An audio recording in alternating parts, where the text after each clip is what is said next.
కొరింథీయులకు రాసిన మొదటి పత్రిక 1 Corinthians 11th చాప్టర్.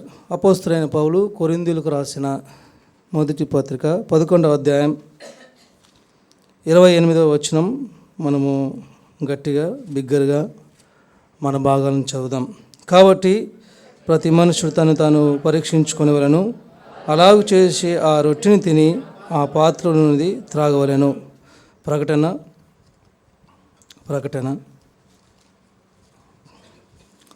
2వ అధ్యాయం. ప్రకటన 2వ అధ్యాయం 10వ వచనం చదువుదాం. ప్రకటన 2:10. ఇదిగో, అందరు చదువుదాం. ఇదిగో, మీరు శోధింపబడినట్లు అపవాది మీలో కొందరిని చెరలో వేయింపబోచున్నాడు. 10 దినములు శ్రమ కలుగును, మరణం వరకు నమ్మకంగా ఉండము, నేను నీకు జీవ కిరీటం ఇచ్చేదను. సహాయం కొరకై ప్రార్థన చేసుకుందాం.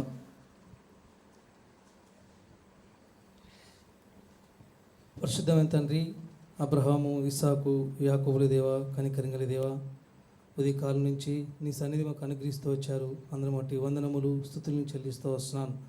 దేవా, నీ దాసుని ఏర్పాటు చేసుకొని లేఖన భాగం ద్వారా ఆరాధన వర్తమానం మాకు అందరికి ఇచ్చినందుకే వందనాలు. అవును తండ్రి. దేవా, మరి మీరు ఈ లోకంలో ఉన్న ప్రధాన యాజకుడు. దేవా, మరి బలహీనుడు తండ్రి.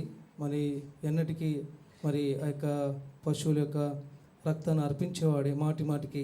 అయితే తండ్రి, మీరు పరలోక యాజకుడిగా, ప్రధాన యాజకుడిగా ఈ లోకానికి వచ్చి దేవా మరి సదాకాలము ఉండే ఒక్క బలితో మీరు దేవా అర్పించి దేవా పరిశుద్ధ స్థలంలోకి మీరు ప్రవేశిస్తూ వచ్చారు. దేవా, ఇట్టి ప్రధాన యాజకుడు మాకు సరైనవాడని వాక్యం ద్వారా తెలిపినందుకై వందనములు, స్తుతులు చెల్లిస్తూ వస్తున్నాం. పరిశుద్ధమైన కృప, కనికరం మాకు అనుగ్రహించినందుకై వందనాలు, స్తుతులు చెల్లిస్తూ వస్తున్నాం. నిత్యమైన విమోచన, నిత్యమైన స్వాస్థ్యము నాకు అనుగ్రహించినందుకే వందనాలు. దేవా, ఒకప్పుడు పరిశుద్ధ స్థలానికి అతి పరిశుద్ధ స్థలానికి మధ్య తెర ఉండేది. అయితే తండ్రి, మీరు ఆ కలువరిలో ప్రాణం పెట్టి చేత, రక్తం కాటు చేత దేవా ఆ తెర చినిగిపోతూ వచ్చింది. ఈనాడు మేము విశ్వాసులుగా నేను తండ్రి నాకు అవసరమైనప్పుడల్లా నీ యొక్క కృపాసనం దగ్గరికి వచ్చి విన్నపాలు తెలపడానికి ఇచ్చిన కృపను బట్టి వందనాలు, స్తుతులు చెల్లిస్తూ వస్తున్నాం.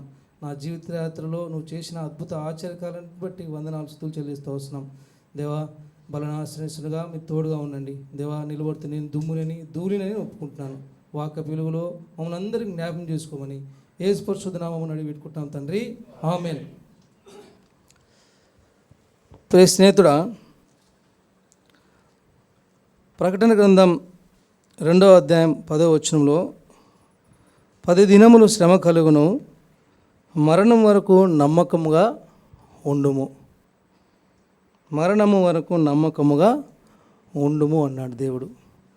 మనకు ప్రకటన గ్రంథంలో last 5 months or 6 months back మనకు బైబిల్ స్టడీ జరిగింది. బైబిల్ స్టడీలో ఇక్కడ ఎన్ని సంఘాలు ఉన్నాయండి చెప్తారా? 7 సంఘాలు. చాలా వెరీ గుడ్. 7 సంఘాల గురించి అన్న చెప్తూ వచ్చాడు. చాలా స్పష్టంగా, విపులంగా మనం విన్నాం కూడా. సరే, ఇక్కడ మనము చదువుతున్న సంఘం ఏదండి? స్ఫుర్ణ. మొత్తం 7 సంఘాలు ఉన్నాయి. ఒకటేమో ఎఫెస్సు, స్ఫుర్ణ, తర్వాత పెర్గమ, తుయతైరా, సార్దీస్, ఫిలదెల్ఫియా, లవొదికయ. 7 సంఘాలు ఉన్నాయి. 7 సంఘాల గురించి మనకు బైబిల్ స్టడీలో మనం లాస్ట్ 5-6 నెలలు బ్యాక్ విన్నాం. కాబట్టి ఎఫెస్సులో చిన్నగా ఒక అవుట్లైన్ ఏంటంటే, ఎఫెస్సులో వారు దేవుని ప్రేమను మర్చిన వారినిగా చూసాం. స్ఫుర్ణ సంఘం ఏమో శ్రమల పాలైనట్టుగా చూస్తున్నాం. తర్వాత పెర్గమలో ఏమో కలుషితమైపోయింది మందిరం. నేను ఏం చెప్తున్నానంటే, సంఘము మన గత చరిత్ర టైం లైన్స్ చెప్తున్నాను. సంఘము యేసుక్రీస్తు ప్రభు చనిపోయిన తర్వాత నుంచి ఇప్పటి వరకు ఉన్న సంఘం గురించి చెప్తున్నాను. ఈ యొక్క 7 సంఘాలు కూడా ఒక టైం లైన్గా ఉంటుంది. సరే, పెర్గమ ఎలా ఉందంటే ఆ పెర్గమ సంఘం అంతా కలుషితమైనట్టుగా ఉంటుంది. హిస్టరీలోకి వెళ్తే కాన్స్టంటైన్ నోబుల్ అనే వ్యక్తి వచ్చాడని, ఆయన మొట్టమొదటి రోమా చక్రవర్తిగా, అంటే క్రైస్తవ చక్రవర్తిగా ఉన్నాడని, వాళ్ళ తల్లి చాలా హంగామా చేసిందని, ఆమె యెరూషలేముకి వెళ్ళి ఎక్కడ దేవునికి సంబంధించిన సందర్భాలు ఉంటే ఇక్కడ యేసుప్రభు పుట్టాడా, ఇక్కడ మందిరం కట్టండి అని ఇలాగా అక్కడ అప్పట్లో చేయడం బట్టి అనేకులు క్రైస్తవులు అవడం బట్టి అక్కడ అనేకమైన పద్ధతులు రావడం బట్టి ఆ మందిరం కలుషితమైనట్టుగా మనం చూస్తాం. తర్వాత స్లోగా పోపులు వచ్చారు కదా, పోపులు వచ్చిన తర్వాత ఏమైందంటే వాక్యం కరువు అయిపోయింది. ఒక వాక్యం చదవాలంటే ఒక అర్హత ఉండాలా, దేవుని బైబిల్ అంటే ఒక అర్హత ఉండాలా అని ఇన్నోసెంట్ అనే ఉన్న వ్యక్తి, నేను జస్ట్ అవుట్లైన్ వెళ్తున్నాను అంతే, ఇన్నోసెంట్ వ్యక్తి ఏం చేశాడంటే మొత్తం అంతా కూడా ఒక తీర్మానము లేకపోతే అక్కడ ఒక పరిస్థితిని తీసుకొచ్చేశారు. బైబిల్ చదవాలంటే ఒక ఉన్నతమైన పరిస్థితి కలిగిన వారు ఉండాలి, ఒక ఒక ఒక స్టేటస్ ఉండాలి అన్నట్టుగా పరిస్థితులు అప్పుడు ఆనాడు ఉన్నాయి. అయితే అప్పుడు బైబిల్లో అన్నీ కూడా ఏం లేవు, ఏదో కొందరితో బైబిల్ ఉన్నది, లిమిటెడ్గా ఉండేది. అయితే ప్రియ స్నేహితుడా, వాళ్ళు ఏది చెప్తే అదే కరెక్ట్.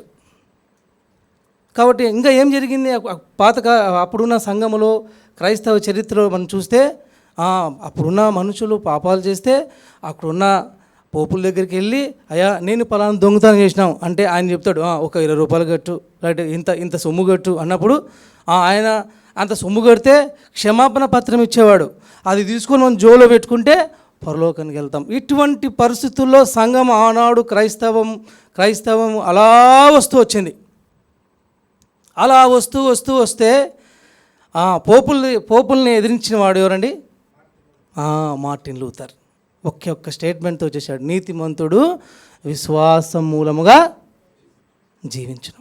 ఈనాడు కూడా ఉన్నారు సంఘాల్లో పోపులు, మీకు తెలుసో లేదో, వాళ్ళ మాట వినలేదంటే వాళ్ళు ఇష్టం వచ్చినట్టు మాట్లాడతారు పోపులు. నేను ఈ మధ్యకాలంలో ఒక మాట విన్నాను మొన్న రీసెంట్గా. ఎలాంటి పోపులు అంటే, ఒక ఆయన దేవుని నమ్మని బిడ్డ ఒక ఆయన అడిగాడంట, అయ్యా మీ సంఘంలో మీరు వాక్యం ఎలా చదువుతారని అడిగారంట. అంటే అయ్యా ఏం లేదా, మార్నింగే మా గాడ్ సర్వెంట్ ఒక వాక్యం పంపిస్తాడు, మేము అదే చదవాలా. సాయంత్రం మధ్యాహ్నం ఒకటి వాక్యం పంపిస్తాడు, మేము అదే చదవాలా. సాయంత్రం ఒక వాక్యం పంపిస్తాడు, మేము అదే చదవాలా. అంటే అప్పుడున్న క్రైస్తవ సమాజం అంటే అప్పుడున్న పరిస్థితులు ఎలా అంటే వాక్యం లేదు, వాళ్ళు ఏది చెప్తే అలానా అనాల మనం.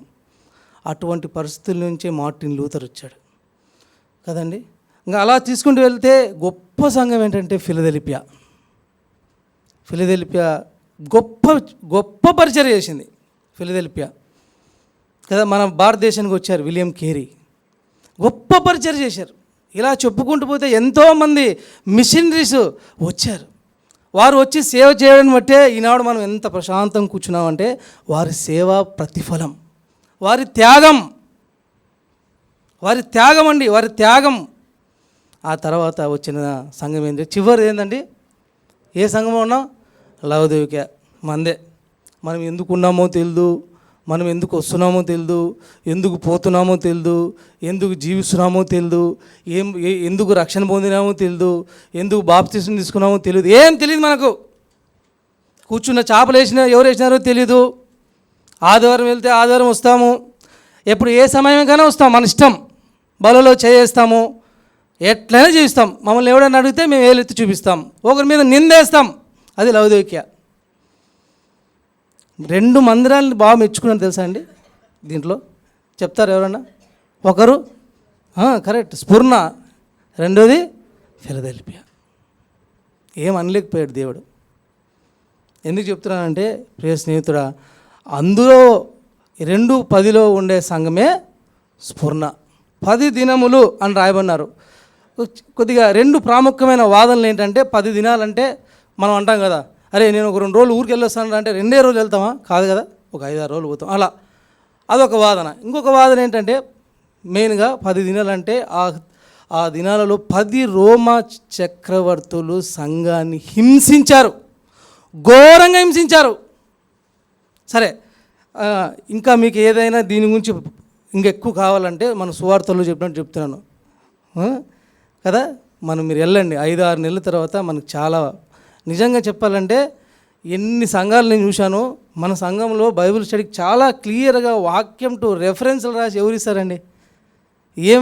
ఏంటండి అది ఎందుకు రాయాలి? నాకు అనిపిస్తుంది అపోస్తలుల కార్యంలో ఆ పేపర్లు చూస్తుంటే, అంటే నేను పక్కకి వెళ్ళట్లేదు, ఇంత కష్టపడాలా మనిషి, అంత కష్టపడితేనే జనాలు లేరు. అది లవదీకి అంటే. ఎందుకు వస్తున్నాం తెలియదు, ఎందుకు పోతున్నాం తెలియదు, దేవుని ప్రేమను మర్చిపోయాం. అసలు పరిచర్యని వ్యాపారం చేశాం. డిజిటల్ మందిరాలు ఈనాడు, డిజిటల్ మందిరాలు ఏమన్నా ఎక్కడైనా చూడు డిజిటల్ మందిరం. గాడ్ సర్వెంటే ఉండరు, స్క్రీన్. సరే పక్కకి వెళ్ళిపోతాం రండి. ఎఫెసు ప్రకటన 2:10 చదవండి. ప్రకటన 2:10. ఇదిగో అపవాది మీలో కొందరని చెరలో వేయింపబోచున్నాడు. 10 దినములు శ్రమ కలుగును, మరణం వరకు నమ్మకంగా ఉండు. నేను నీకు జీవ కిరీటం ఇచ్చేదను. ప్రియ స్నేహితుడా, మరణం వరకు నమ్మకంగా ఉండాలి. ప్రభు బల్లకు సమీపం మునుపు దేవుడు మనతో మాట్లాడుతాడు. నమ్మకత్వం చాలా ఇంపార్టెంట్. ఒక విశ్వాసులకి, రక్షింపబడిన ప్రజలకి, దేవుని ప్రజలకి, పరిశుద్ధులకి నమ్మకత్వం ఇంపార్టెంట్. ఈనాడు మనం ఉదయకాలం కూడా వాక్యం విన్నాం. రక్షణ ఏ విధంగా వచ్చింది? నువ్వేమైనా కష్టపడ్డావా? దేవుడు ఎన్ని సదుపాయాలు దేవుడు నీకోసం నా కోసం సిద్ధపరిచాడు, ఎన్ని అందుబాటులో తీసుకొచ్చాడు, ఎంతమందిని నువ్వు రక్షణలోకి రావడానికి, నువ్వు మారుమనసు పొందడానికి ఎంత సమకూర్చాడు దేవుడు కదండి. మొదటి కొరింథీయుల రాసిన పత్రిక 2:9 ఉంటుంది, దేవుడు ప్రేమించే వారికి ఏవి సిద్ధపరిచినో అవి కంటికి కనబడలేదు, చెవికి వినబడలేదు, హృదయమునకు అగోచరం అవి. ఈనాడు నువ్వు రక్షింపబడినావంటే, దేవుని మందిరంలో కూర్చున్నావంటే అది నిజంగా అగోచరం. ఏ పాటి వారిని మనం అల్పులం అండి, అల్పులం, ఎన్నికలేంటి వారం. ఇటువంటి వారిని సంఘముగా నిత్యమైన విమోచన, నిత్యమైన స్వాస్థ్యంనిచ్చి ప్రభువారిని నిన్ను నన్ను తీసుకొచ్చి తన మందిరంలో నిలదొల్కున్నాడు. మందిరంలో స్థానం ఇచ్చాడు నీకు నాకు, ప్రియ స్నేహితుడా.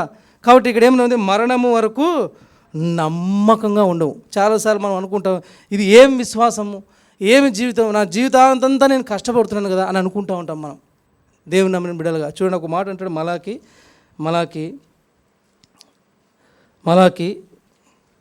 మలాకి 3:14 చదవండి. ఒకరు తీసిన వారు సాయం చేయండి. దేవుని సేవ చేయుట నిష్ఫలమనియు ఆయన ఆజ్ఞలను గైకొని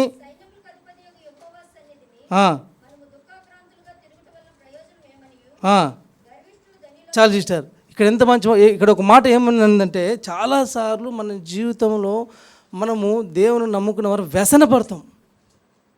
చాలాసార్లు నా మట్టుకు నేను, మీ మట్టుకు వీరు, మనం అందరం వ్యసన పడతాం. చూడు ఏముంది, దేవుని సేవ చేయుట నిష్ఫలమనియు ఆయన ఆజ్ఞలను గైకొని సైన్యములకు అధిపతి యెహోవా సన్నిధి మనము దుఃఖాక్రాంతులు అగుట తిరుగుట వలన ప్రయోజనమేమి? ఈనాడు లోకము ఏలెత్తి చూపిస్తుంది నిన్ను నన్ను. నువ్వు రక్షింపమన్నా అంటున్నావు, నువ్వు క్రైస్తవంలోకి వెళ్ళావు, ఏమి నీకు ప్రయోజనం? ఎన్ని కష్టాలు వచ్చినాయి నీకు, ఎన్ని బాధలు వచ్చినాయి, ఎన్ని నిందలు వచ్చినాయి, ఎంత అపజయం ఉంది నీ జీవితంలో అన్న ఈనాడు లోకము మనల్ని తిడుతుంది, ఈనాడు లోకం మనల్ని నిందిస్తుంది. చూడడా, దేవుని సేవ చేయుట నిష్ఫలమనియు కదండి, దేవుని సేవ చేయడే వేస్ట్ అనే స్థితిలో ఈనాడు మనం వ్యసన పడే పరిస్థితుల్లో ఉన్నారు మానవులు. కానీ ప్రియ స్నేహితుడు, ఇదే గ్రంథకర్త పరిశుద్ధాత్మ దేవుడు ఏం రాశాడు తెలుసా అండి? మలాకి ఇక్కడ 3:18 చదవండి. మలాకి 3:18. అప్పుడు నీతి గల వారెవరో, దుర్మార్గులు ఎవరో, ఇక్కడ పట్టుకొని దేవుని సేవించు వారెవరో, ఆయనను సేవించిన వారెవరో, సేవించని వారెవరో. చూసారండి, దుర్మార్గులు ఎవరో, నీతిమంతులు ఎవరో, సేవించిన వారెవరో, సేవించని వారెవరో. ఏముందండి, మీరు తిరిగి అన్నీ కూడా దేవుని బుక్లో రాసుకుంటున్నాడు దేవుడు. ప్రతిదీ రికార్డ్ అవుతుంది, ప్రతిదీ. బెస్ట్ ఎగ్జాంపుల్ చెప్పాలండి, ప్రతిదీ రికార్డ్ అవుతుంది కదా. మనం లైన్ దాటిపోతే ఆటోమేటిక్గా సిగ్నల్ మనకి మెసేజ్లు వచ్చేస్తున్నాయి. సిగ్నల్స్లో ట్రాఫిక్లో లైన్ దాటిపోతే మనం ఏమంటే ఎవరు లేరులే, ఇటెవరు లేరులే, అటెవరు లేరులే కదా. లైన్ దాటిపోతే మెసేజ్. ఈనాడు కనీసం అది వాళ్ళ దానికి ఉన్న కామన్ సెన్స్ నీకు నాకు లేదు. చాలాసార్లు దేవుని మందిరానికి ఎన్ని గంటలకు వస్తామో తెలియదు, ఎన్ని గంటల నుంచి పోతున్నామో తెలియదు. సరే, ఇక్కడ ఏం చేస్తున్నాడు, ఇక్కడ ఏమని రాయబడింది, అప్పుడు నీతి గల వారెవరో, తర్వాత దుర్మార్గులు ఎవరో. నువ్వు రక్షింపబడిన నాటి నుండి ఈనాటి వరకు నువ్వు జీవించిన ప్రతి జీవితం, ప్రతి పరిస్థితి, ప్రతి సెకండ్, నిమిషం, గంట, ప్రతిదీ మన జీవితంలో రికార్డ్ అవుతుంది. అనేకసార్లు వ్యసనం అన్నాం. ఏం జీవితం ఈ క్రైస్తవ జీవితం, ఏమి బ్రతుకు ఈ జీవితం, ఏంటి సేవ? చచ్చిపోదాం అనుకున్నారు చాలామంది దైవజనులు. ప్రియ స్నేహితుడు, చాలామంది సేవకు వచ్చిన వారు, చాలామంది సేవలో ఉన్నవారు, వారి సాక్ష్యాలు వింటే ఏడుపు వస్తుంది. ఎందుకు ఈ జీవితం? కానీ పరిశుద్ధాత్మ దేవుడు ఏమిచ్చాడండి, నీతి గలవారెవరో, అక్కడేం రాబడింది, దుర్మార్గులు ఎవరో, దేవుని సేవించే వారెవరో, సేవించని వారెవరో, మీరు తిరిగి ప్రతిదీ దేవునికి తెలుసండి, ప్రతిదీ దేవునికి తెలుసు. అందుకే రాయబడింది, మనం ప్రకటన గ్రంథంలో 2:10 మరణం వరకు మనం నమ్మకంగా ఉండాలి. మనల్ని ఎవరు చూడట్లేదులే, మనం చేసిన సేవకి పరిచర్యకి ఏం ప్రతిఫలం ఉందలే, మన ప్రార్థనకి ఏం ప్రతిఫలం ఉందలే అని, మన భక్తి జీవితానికి ఏం ప్రతిఫలం ఉందని మనం అనేకసార్లు అనుకుంటాం. అనుకోలేదా? చాలాసార్లు అనుకున్నాం మనం. ఏం క్రైస్తవ లోకం చూడు ఎంత సంతోషం ఉంది, లోకంలో ఎంత ఆర్భాటం ఉంది అని అనుకున్నాం. ప్రియ స్నేహితుడా, చూడండి ఎంత మంచి మాట రాశాడు దేవుడు. నీతి గల వారెవరో, దుర్మార్గులు ఎవరో, దేవుని సేవించే వాళ్ళు ఎవరో, సేవించని వారెవరో, ప్రతిదీ రికార్డ్ అవుతుందండి. నీ సేవ, నీ భక్తి జీవితం ఎన్నటికీ వ్యర్థం కాదు. మరణం వరకు మనం ఎలా ఉండాలా? నమ్మకంగా ఉండాలి. నమ్మకం ఇంపార్టెంట్. ప్రియ స్నేహితుడా, నేను ఇందాక చెప్పాను, మనకి మనం రక్షణ ఈజీగా పొందామండి. ఉచితం. ఏం కష్టపడ్డాం మనం? ఏమైనా కష్టపడ్డామా? ఏమీ కష్టపడలేదు. సమస్తం దేవుడే కష్టపడ్డాడు. తానే ఈ లోకానికి వచ్చాడు. యేసుక్రీస్తు ప్రభు తానే ఈ లోకానికి వచ్చాడు. యేసుక్రీస్తు ప్రభు 33.5 సంవత్సరాలు ఈ లోకంలో తానే జీవించాడు, పరిశుద్ధంగా జీవించాడు. ప్రియ స్నేహితుడా, ఆ పరలోకాన్ని నీ కొరకు, నాకు ఆ కల్వరి శిలువలో, నీ కొరకు నా కొరకు కల్వరి శిలువలో బలి అయ్యాడు తానే. నేను ఏమీ చేయలేదు, ఉచితంగా పొందాం మనం ఈ రక్షణ, ఉచితమైన రక్షణ. ఏమాత్రం కూడా మనం కష్టపడలేదు. ఏదో ఈ 2 పూటలు రావడానికి చెమట్లు వచ్చుకొని పొద్దున్న నుంచి కూర్చోవడానికి ఎన్నెన్నో శ్రమలు అన్నట్టు ఫీల్ అవుతాం మనం. ఎన్నెన్నో శ్రమలు పడినట్టు ఫీల్ అవుతుంటాం. నువ్వు, నేను, మనం సేమ్. ఇది చూసావా, ఈ సంఘము స్ఫురణ ఎంత కష్టాలు బాగాలేదంటే, కొంతమందిని వేడి కడాయిలో వేసి కాల్చినారండి. వేడి కడాయిలో వేసి కాల్చారండి. ఎందుకండి? యోహాను రాసిన యోహాను కూడా ఎక్కడని పద్మాసు దీపంలో వేశారండి ఆయన్ని. ఎన్ని కష్టాలు పడినారంటే అన్ని కష్టాలు పడ్డారు. విలియం కేరీ గురించి చెప్తే ఒక పక్క అసలు సమయం సరిపోదు. ఎన్ని కష్టాలు పడ్డారండి. ఎందుకంటే దేవుని కొరకు. వారికి తెలుసు దేవుని సేవించే వారెవరో, దేవుని సేవించని వారెవరో ప్రతిదీ రికార్డ్ అవుతుంది. భక్తులు ఎవరో, భక్తులు కాని వారెవరో, నీతిమంతులు ఎవరో, దుర్మార్గులు ఎవరో దేవునికి తెలుసు.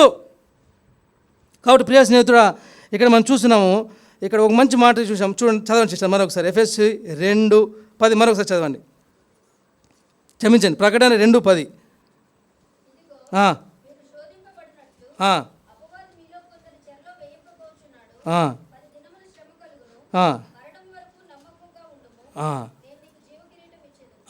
ఈరోజు మన అంశం ఏంటంటే, దేవుడు మనం కష్టపడితే మన జీవకిరీటం ఇస్తాడు. విషయం ఏంటి? మనం నమ్మకంగా ఉండాలి. రక్షింపబడినాం, చాలా మంచిది. రక్షింపబడిన తర్వాత ఒక వ్యక్తి ఏం చేయాలి? రక్షింపబడిన తర్వాత దేవుడు నీ కోసం కొన్ని సిద్ధం చేశాడు. దానికోసం నువ్వు ప్రయాసపడాలి. రండి, ఒక మంచి మాట ఇర్మియా చూడండి. ఇర్మియా 17:4 చదవండి. ఇర్మియా 17:4 చదవండి.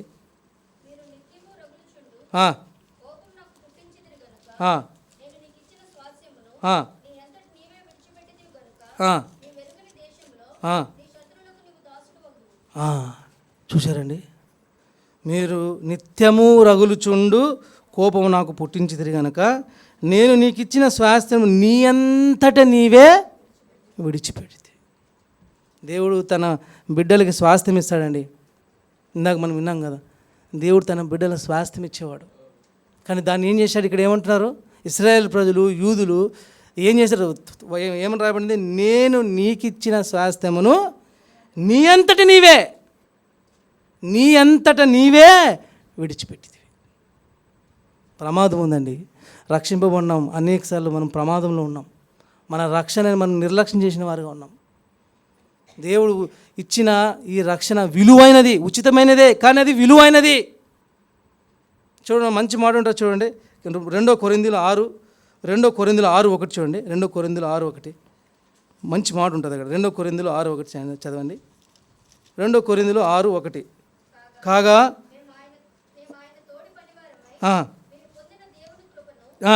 మీరు పొందిన దేవుని కృపను వ్యర్థము చేసుకునవద్దని మిమ్మల్ని వేడుకుంటున్నానండి.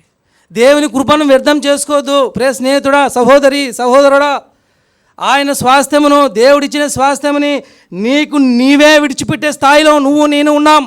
ఆ రక్షణను నిర్లక్ష్యం చేసిన వారుగా ఉన్నాం.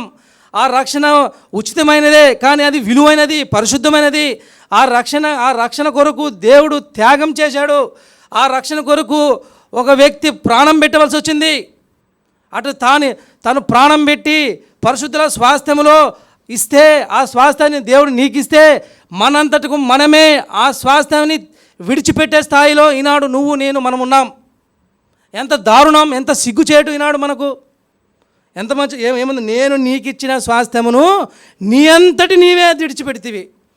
ఇట్లా విడిచిపెట్టిన వ్యక్తిని మేము ఒక వ్యక్తిని చూపిస్తాను రండి. ఆదికాండము 25. ఆదికాండము 25 చూడండి. నాకు ఒక వ్యక్తి ఉంటాడు.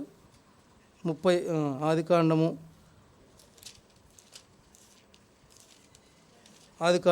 ఏషావు గురించి ఉంటుంది. 25 ఒక్క నిమిషం అండి. 25-23 చదవండి. 25-23 నేను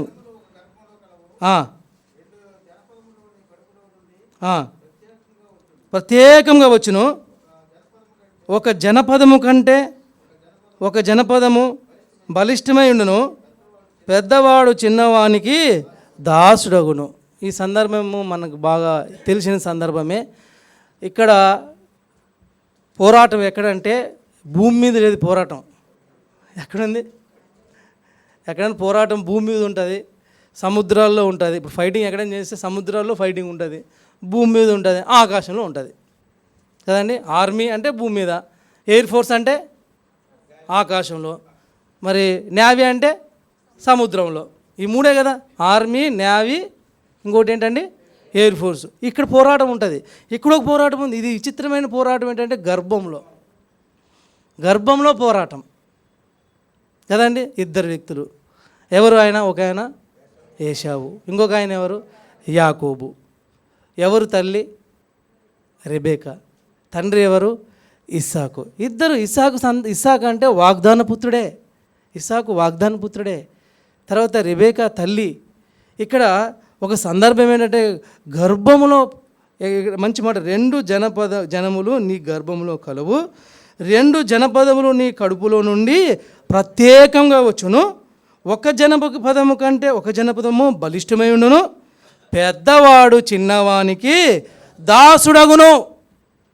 పెద్దవాడు చిన్నవానికి దాసుడగును. పెద్దవాడు ఎవరండి? ఏశావు.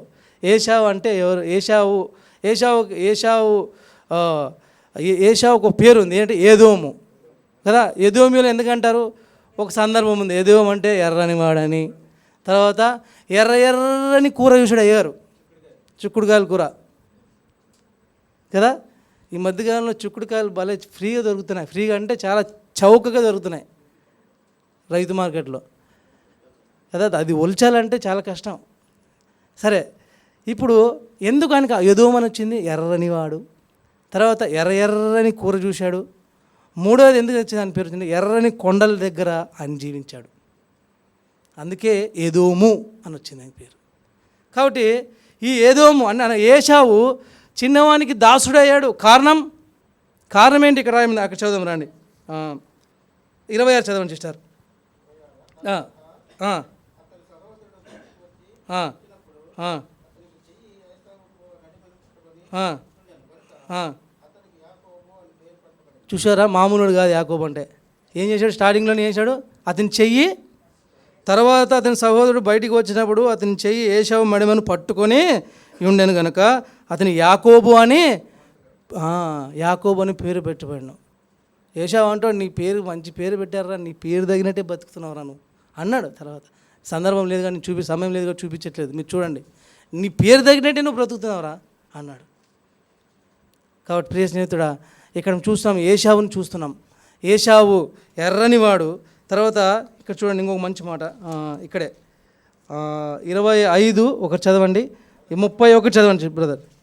25, 31 చదవండి. 29 చదవండి సిస్టర్, పర్లేదు.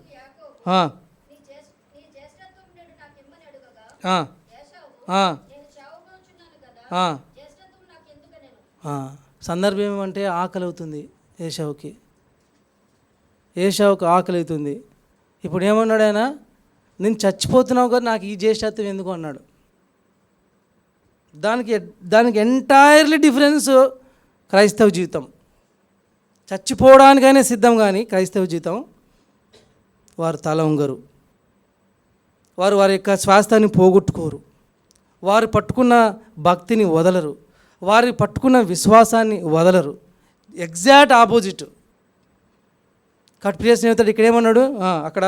అక్కడ చూడండి 29లో, ఒకనాడు యాకోబు కలగూర వంటకం వండుకొని చుండగా ఏశావు అలసిన వాడై పొలంలో నుండి వచ్చి, నేను అలసి ఉన్నాను, ఆ ఎర్రగానున్న దానిలో కొంచెం దయచేసి నాకు పెట్టుమని అడిగాను. ఎర్రదా అని చూశాడు ఏశావు.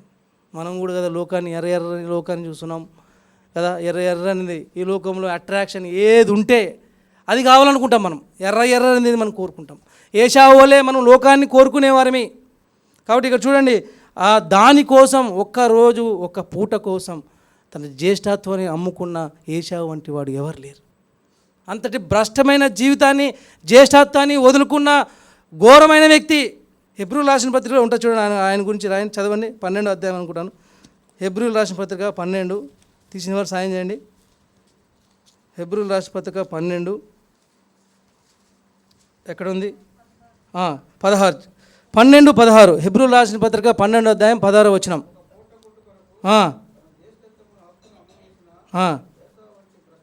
ఏశావు వంటి భ్రష్టుడైనను వ్యభిచారి అయినను ఉండునేమో అనియు జాగ్రత్తగా చూచుకునుడి. ప్రియ స్నేహితుడా, సహోదరుడా, సహోదరి, దేవుడు నీకిచ్చిన స్వాస్థ్యానికి నువ్వే పోగొట్టుకుంటున్నావేమో. ఈ మధ్యాహ్నం వేళ దేవుడు నీతో సూటిగా స్పష్టంగా మాట్లాడుతున్నాడు. ఆనాడు ఏశావు ఒక్క పూట కొరకు జ్యేష్ఠత్వాన్ని అమ్ముకున్నాడు. ఎంత సిగ్గుచేటు! ఉన్నతమైన కార్యముల ముందు లక్ష్యం ఉంచని వాడు, జ్యేష్ఠత్వం విలువ తెలియనివాడు. బైబిల్లో రాయబడింది, జ్యేష్ఠత్వం అంటే రెట్టింపు ఘనత, జ్యేష్ఠత్వం అంటే రాజరికం, జ్యేష్ఠత్వం అంటే యాజకత్వం. ఇటువంటి గొప్ప జ్యేష్ఠత్వాన్ని వదులుకున్న, అసలు చూశారండి ఆ మాట, ఏశావు వంటి భ్రష్టుడైనను, ఇంకో మాట వాడారు, వ్యభిచారి అయినను లేరు. పరిశుద్ధాత్మ దేవుడు ఆ మాట వాడాడు. ఉన్నతమైన కార్యములందు ప్రత్యేకమైన పరిస్థితుల్లో ఏశావుని మీకు చూస్తున్నాం. అసలు ఏశావు ఎంత ఘోరమైన పరిస్థితికి వెళ్ళిపోయాడంటే, మారు మనసు అకుంటే చూడండి, అదే ఇక్కడే. క్షమించండి, అది మరొకసారి చదవండి బ్రదర్. 12:17 మరొకసారి చదవండి.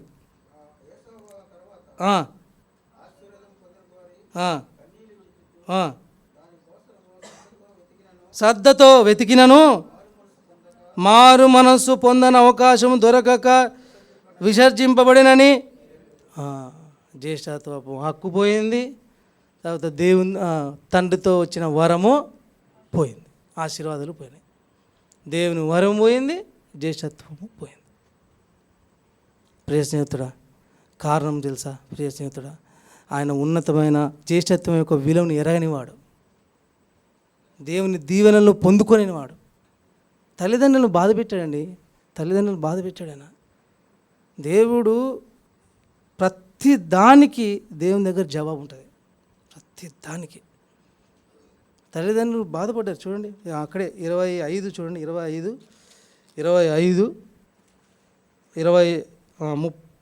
చూడండి 25, 30, 26 క్షమించండి 26, 34 చదవండి. 26, 34 ఆదికాండం 26, 34 చదవండి.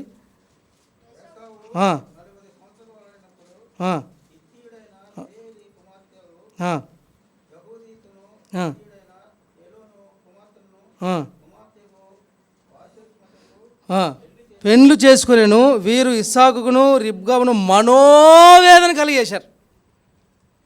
ఏం వేదన అండి? ఇస్సాకుకు రిబ్కాకు మనోవేదన కలిగేశారు వాళ్ళు. అక్కడ ఇంకొక మాట చూడండి 27 అక్కడే 27, 46 ఇస్సాకు 46 క్షమించి ఆదికాండము 27, 46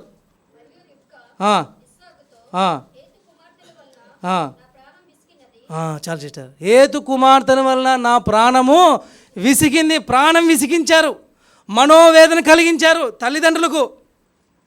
ఈనాడు కూడా కుమారులు కుమార్తెలు ఈనాడు తల్లిదండ్రులు ప్రాణం విసిగించేవారుగా ఉన్నారు. మనోవేదన కలిగించే కుమారులు ఉన్నారు, కుమార్తెలు ఉన్నారు ఈనాడు. చూసావా ప్రియ స్నేహితుడా, ఏశావు అటువంటి పరిస్థితుల్లో ఉన్నాడు. జ్యేష్ఠత్వాన్ని పోగొట్టుకున్నాడు, తండ్రి దగ్గర ఉన్న వరాలు పోగొట్టుకున్నాడు. తర్వాత ఎటువంటి పరిస్థితుల్లో ఉన్నాడంటే ఆయన తల్లిదండ్రులని మనోవేదన కలిగించాడు, దుఃఖము. అక్కడ మంచి మాట పరిశుద్ధాత్మను వాడాడు, ఏమంటే విసిగిపోయారు. ప్రియ స్నేహితుడా, ఎందుకు ఈ మధ్యాహ్నం వేళ ఎందుకు తీసుకొస్తున్నానంటే ఒక్క గర్భంలోనే 2 జనపదములు ఉన్నాయి. దేవుడు ఎవరిని ఎన్నుకున్నాడు? యాకోబుని ఎన్నుకున్నాడు. ఏశావు తన జ్యేష్ఠత్వాన్ని పోగొట్టుకున్నాడండి. ఒక్క పూట కొరకు. ఈనాడు లోకంలో ఒక సుఖం కొరకు, ఈ లోకంలో ఉన్న ఆశల కొరకు అనేకసార్లు మనం పోగొట్టుకోలే రక్షణని. అనేకసార్లు దేవుని సమయాన్ని పోగొట్టుకోలేదా? ఒక్క పూట కొరకు సిగ్గుచేయటం మనకు. ప్రియ స్నేహితుడా, మధ్యాహ్నం వేళ మనం బలకు సమీపం ప్రశ్నించుకుందాం. ఇంకా ఆ రోజు నుంచి మొదలండి. యాకోబు ఏశావుకి ఫుల్ వైరం. ఆ వైరం ఎంతవరకు వచ్చిందంటే, సమయం లేదని చెప్పట్లేదు, ఎంతవరకు వచ్చిందంటే యాకోబు నుండి దావీదు నుండి యేసుక్రీస్తు ప్రభు వారు వచ్చిన తర్వాత, యేసుక్రీస్తు పుట్టినప్పుడు ఒకరు ఉన్నారు. ఎవరైనా హేరోదు. ఆయన ఎవరు? ఏదోముడు. అప్పుడు కూడా యేసుక్రీస్తు ప్రభుని చంపాలని చూసుకున్నారు. ఆనాటి నుండి ఈనాటి వరకు ఎదోమీయులు ఇశ్రాయేల్ ప్రజలకి విరోధులే. ప్రియ స్నేహితుడా, కానీ ప్రియ స్నేహితుడు యాకోబుని దేవుడు ప్రేమించాడండి. మంచి మాట ఉంటుంది. మలాకి భలే ఉంటుంది ఆ మాట. రండి మలాకి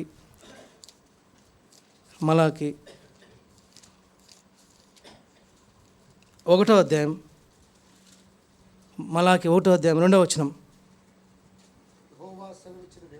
యెహోవా సెలవిచ్చినదేమనగా, నేను మీ ఎడల ప్రేమ చూపి ఉన్నాను, అయితే మీరు ఏ విషయమందు మా ఎడల ప్రేమ చూపింతు వందరు. ఏశావు పట్టుకోండి, ఏశావు యాకోబుకు అన్నకాడా. అయితే నేను యాకోబును ప్రేమించి తిని. ఇద్దరు తోబుట్టులు కదా మన తెలుగు లాంగ్వేజ్. ఎవరు వాళ్ళు? తోడబుట్టిన వాళ్ళే అండి. ఒక్క గర్భంలో వచ్చినవారు. దేవుడు ఎవరిని ప్రేమించాడు? యాకోబుని ప్రేమించాడు. ప్రియ స్నేహితుడా, ఎందుకంటే యాకోబుకి తెలుసు జ్యేష్ఠత్వపు విలువ, స్వాస్థ్యం యొక్క విలువ తెలుసు. ఇప్పుడు చదవండి ఆ మాట, మీకు అర్థమవుతుంది. ఇర్మియా 17:4 ఇప్పుడు చదవండి, మీకు అర్థమవుతుంది. ఇప్పుడు ఆ మాట చదివితే మీకు అర్థమవుతుంది. ఇర్మియా అదేనా?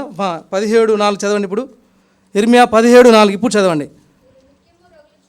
మీరు నిత్యము రగులుచుండు కోపము గనుక, ఇక్కడ పట్టుకోండి, నేను నీకిచ్చిన స్వాస్థ్యమును నీ అంతటా నీవే విడిచిపెట్టితివి. చూశారండి, దేవుడిచ్చిన స్వాస్థ్యముని ఆనాడు ఏశావు తనంతట తానే విడిచిపెట్టాడు. ఒక్క పూట ఆ చుక్కుడుగాయల కూర కొరకు ఆ ఎర్రని దాన్ని చూడడం ద్వారా తన జ్యేష్ఠత్వ విలువను వదులుకున్న భ్రష్టుడండి ఏశావు. ఆ భ్రష్టపు జీవితంలో నువ్వు నేను జీవిద్దామా? కాబట్టి ఈ మధ్యాహ్నం వేళ సూటిగా దేవుడు నీతో మాట్లాడుతున్నాడు. నువ్వు యాకోబా, ఏశావా? ఒకే గర్భంలో ఉన్న యాకోబా, ఏశావా? ఒకే మందిరంలో నువ్వు నేను సార్వత్రిక మందిరంలో ఉన్నాం. నువ్వు యాకోబువా, ఏశావువా? దేవుడు సూటిగా ఈరోజు నీతో అడుగుతున్నాడు. నీ ఇస్సాకు సంతానమే, కానీ దేవుడు ఎవరిని ప్రేమించాడు? యాకోబుని ప్రేమించాడు. సూటిగా దేవుడు రోజు ఆడుతుంది మనమే. ఇక మంచి మాట, నేను నీకిచ్చిన స్వాస్థ్యమును నీ అంతటి నీవే విడిచిపెట్టావు. నీ అంతటి నీవే. ప్రియ స్నేహితుడా, అందుకే వద్దు, దేవుడు ఇచ్చిన స్వాస్థ్యాన్ని మనం పోగొట్టుకోవద్దు. ఆయన కృపావరాన్ని మనం పోగొట్టుకోవద్దు, ఆలస్యం చేయవద్దు.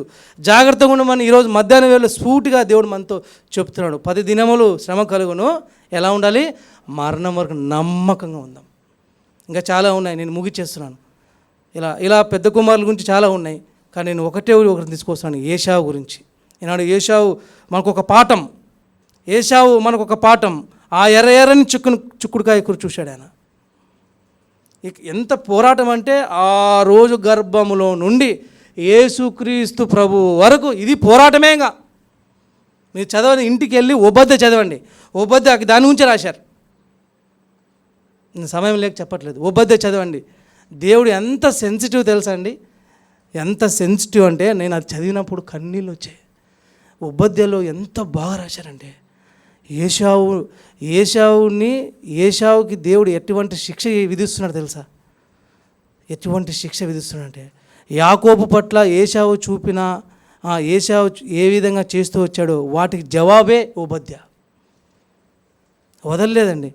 వదలలేదు. ఆనాడు బబులోను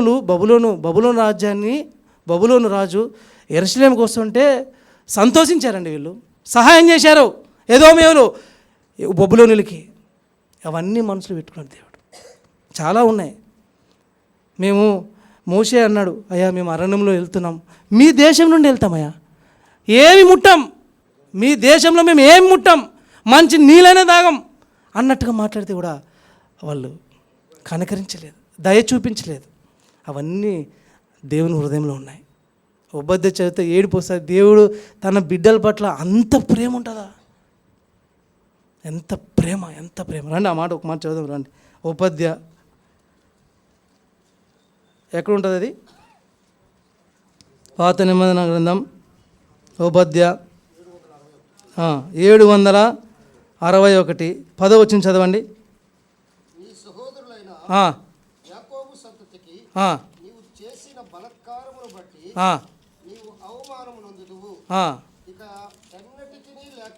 ఇక్కడ ఎన్నటికీ లేకుండా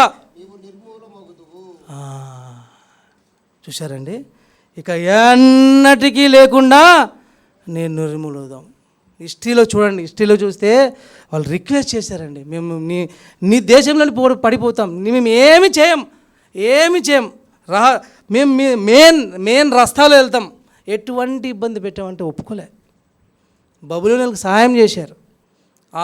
అక్కడ గర్భములో నుండి యేసుక్రీస్తు వరకు ఇశ్రాయేల్ ప్రజలకు వ్యతిరేకంగానే జీవించారు.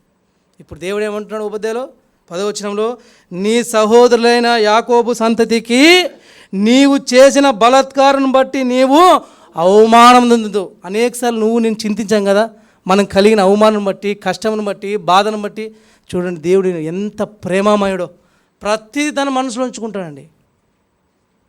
తన బిడ్డలను ముడితే కనుగుడ్డుతో సమానం అన్నాడు దేవుడు. తన కనుగుడ్డుతో సమానం మనం. అంతటి ప్రేమామయుడు అండి దేవుడు. అనేకసార్లు మనమే ఆయన ఇచ్చిన స్వాస్థ్యను మనంతటికి మనమే విడిచిపెట్టే స్థాయిలో ఈనాడు మనం ఉన్నాం. కాబట్టి ప్రభు బలకు సమీప మునుపు మనం పరీక్షించుకుందాం. ప్రభు బలలో పాలు పొందుదాం. విశ్వాసులుగా, దేవుని నమ్మిన బిడ్డలుగా మనం నమ్మకంగా మరణం వరకు ఎలా ఉండాలండి? నమ్మకం ఉండాలి. మనం 7 సంఘాల గురించి మనం చూసాం కదా. అందులో ఏ సంఘంలో ఉన్నాం మనం చెప్పండి?